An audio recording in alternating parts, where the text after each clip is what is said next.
BG3 just got another major patch, which again has over 1,000 fixes. I'm gonna go over all the big highlights with the patch overall, as well as some recent developer updates, and even a few useful sites for your current and future playthrough. What's up, world? Streamer back in the return checking out all things BG3. Okay, so first up, let's just jump right into the patch notes. Now, again, as always, we do have the opening statement here, and this is patch number 4, which clocks in over 1,000 fixes, tweaks, and changes, once again flying past the Steam character limit. Which I will say, I'm gonna go over the highlights from the Steam notes as well as some stuff from the actual website, so that way we can kind of cover everything from the big major highlights and some stuff that stood out to me as well. This patch introduces a setting for colorblind people and allows for visual customization of hirelings upon recruitment. No more extreme makeover Faerun edition. So in the settings here and in accessibility, they've added a few options here to choose between. You can kind of see them here. They label these on both their website and Steam, kind of like a little gif of it. This will also apply to the character outlines, circles, character map markers, frame portraits, in turn order, and party portrait. So a really cool setting there. I'm glad that they're adding even more accessibility features. As always, they again mention that the patch notes are just a bit too beefy for Steam's character limit, so they've put a link to their actual website so you can view the full patch notes. And when I say that this patch notes is probably the largest that I've ever seen,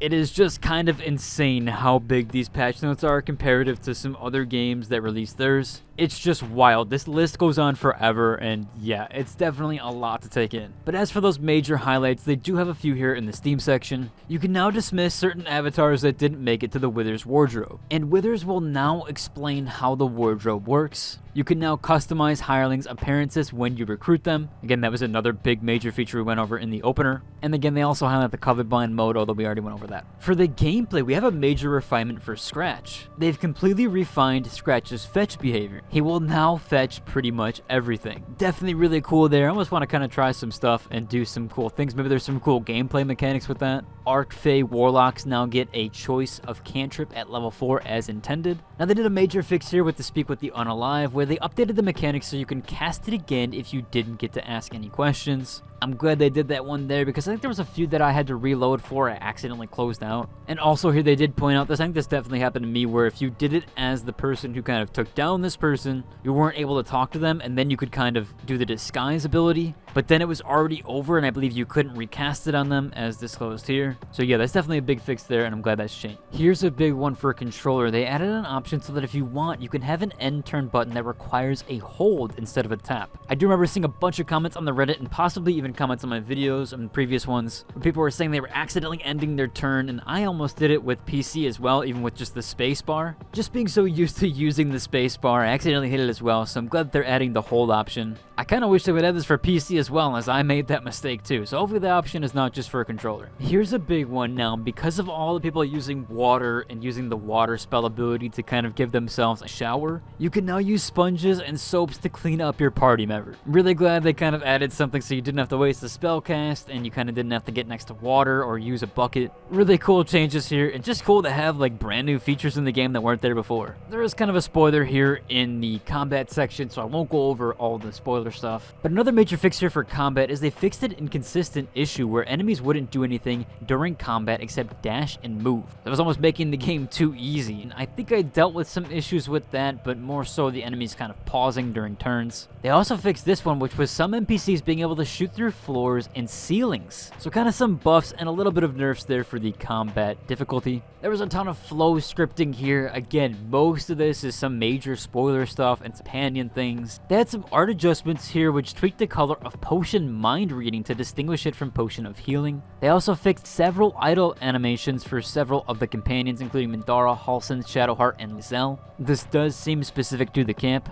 They also added here that Karlach will now feel more alive while idle in camp rather than just standing there doing nothing. And yes, she seemed like the one companion that just never did anything, was always just kind of idle standing there. So I'm glad they're adding even more for her stuff and kind of doing justice for Karlach. There are some big fixes for the UI section, like they added map markers for when characters want to talk to you. which I think is a major change, not having to run from one side of the camp all the way to the other. Some of the camps are huge and massive during the story. They get kind of big and spread out, so I'm glad they added this convenience factor here. They also added some unique map marker icons for both the Magic Mirror and the Wither's Wardrobe, and they also had it here that combat rounds are now displayed under separate headings in the combat log, so it's easier to distinguish when things happened. Definitely a nice change there. In fact, I use the combat log in this game quite a bit. Now that was most of the major stuff on the Steam page, however we do have that web page to go over as well. Now here's a major one for the Wizard class as well as the Necromancer, where they fixed all School of Necromancy wizards being called Bosco Wizard Studied in Necromancy. I always thought this was special to my class, and I always thought this option was special to me playing a Necromancer.